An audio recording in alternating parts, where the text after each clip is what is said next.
Hey guys, good afternoon. It's, as you can see, it's about 4:05 on this fine Wednesday afternoon. I had an opportunity just to make a video of, I pulled this watch out to wear it today, and I thought I would talk you through how I got it, the buying process, and what it means to me. So I was fortunate enough, I got this watch for my 40th birthday from my wife as a surprise.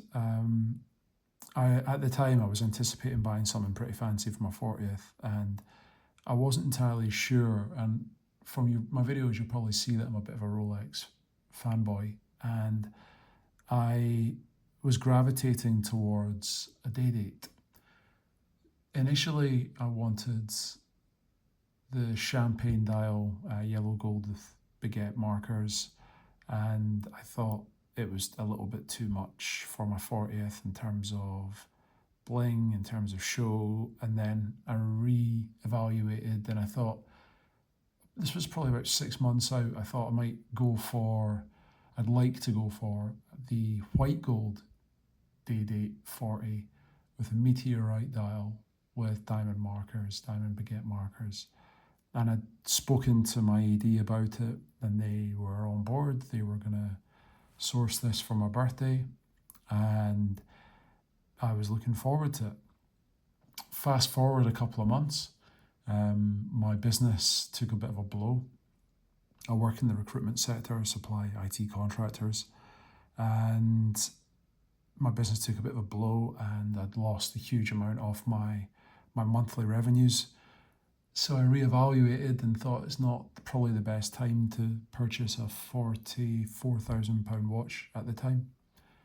And I was thinking, well, my birthday's pending. This was in October of 22,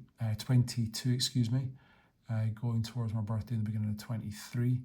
And I reevaluated, and I said to my AD, look, I don't think the day date is feasible for me in a couple of months. I've looked at the value, and I don't think I can do it. So they said, what else would you like? And I had a loan of this watch from a friend of mine for a couple of weeks, and I loved it. I preferred the black dial over the more popular Panda Daytona.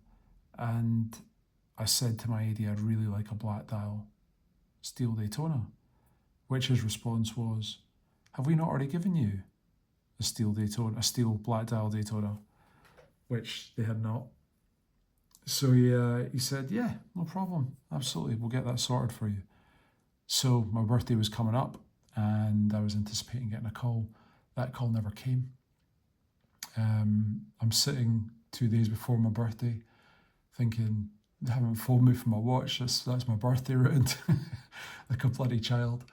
And lo and behold, on my birthday I woke up, and my wife brought me made coffee or whatever, and brought it to bed, and she brought up a couple of presents, and one was in a Star Wars bag with, on the outside was Darth Vader. So anyway, from my childhood, I've loved Star Wars. I've been to Star Wars World in Florida, and had a great time there. And she actually took me to Star Wars World a few years before for my birthday, which was a great treat. And we had a lot of fun. And anyway, I started opening the presents.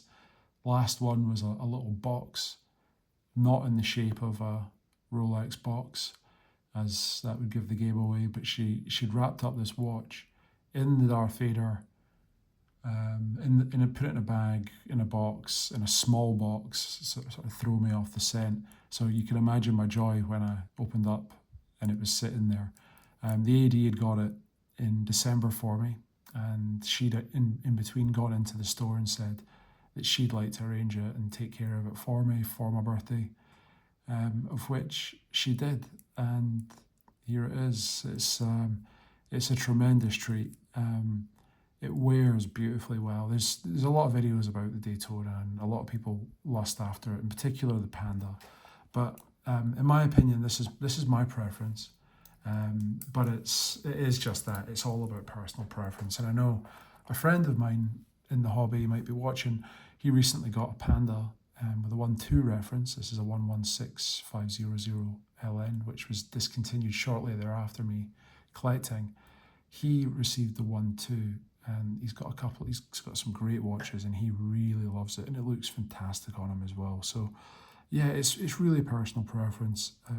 But yeah, this is it. Thin case, wears well, a lot sort of smoother. I was actually wearing a Pepsi today, so you can sort of see the case shape difference. This is very squared off, sits quite proud, where this sort of feels a little bit smaller on your wrist. It's curved. This is quite square at the edges and sharp bezel. It wears slightly differently, but yeah, that's the story of my Daytona, how I got it.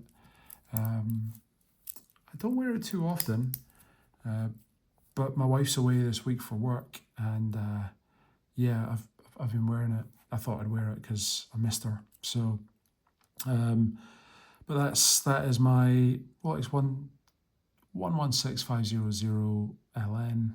It's I wish they would do a little bit more with the Daytona in terms of the steel as opposed to just the black and the white. I wish we got a silver dial with the black bezel, but there's the addict in me right there. There's never enough watches. I'm never particularly satisfied. There's always another one. So I've not seen the 1-2 reference. I remember going to the showcase for Rolex, and I got to see them in the case that night, but I wasn't that sort of bowled over by the changes, so I never actually bothered to sort of take them out. But I guess the beauty is in the minor detail, and the ring around the bezel, and the more delicate markers on the dial could make a great difference. But anyway, I'm very happy with this one. I'm not lusting after the new reference, unless it was a Le Mans. But who's not after a Le Mans, let's be honest. This is actually a question. You guys might be able to answer this. So I know on this watch, when the chronograph's going, let me get a bit closer for you. On the chapter at 9 o'clock for the hour, that actually says 12, but every 30 minutes that moves incrementally. So that is a 24-hour counter in my eyes. Even though it says 12 and it's set that it only moves every 30 minutes. The Le Mans Daytona moves for 24 hours. So, it's almost a very similar movement in a way. I guess they've done something inside it. They've changed, obviously, the dial. But there you go. Anyway, if anyone knows anything about that, let me know. I'd be very interested. Anyone that's got one, let me know how it works. Does it still move every half hour, so meaning it moves 48 times? Or does it just move the same 24 times as this one does? But listen, guys, thanks for watching. I've rambled on enough. I enjoy your comments. I enjoy the feedback. I'm not a professional YouTuber. This isn't scripted, as you can well tell. I just get a watch out, put it on, and if I'm in the mood to have a chat about it, I'll talk about it for however long I feel like. So, but anyway, thanks for watching. Let me know what you think. If you've got anything to add, please tell me. I'd be interested to know what people prefer generally, the black or the white. The white's obviously the most popular, but yeah, I think this is the killer in my eyes. This is the low-key, sort of blends in a little bit more. But anyway, thanks guys. Have a great afternoon, and I hope everybody's doing really well. Thanks for watching. Take care.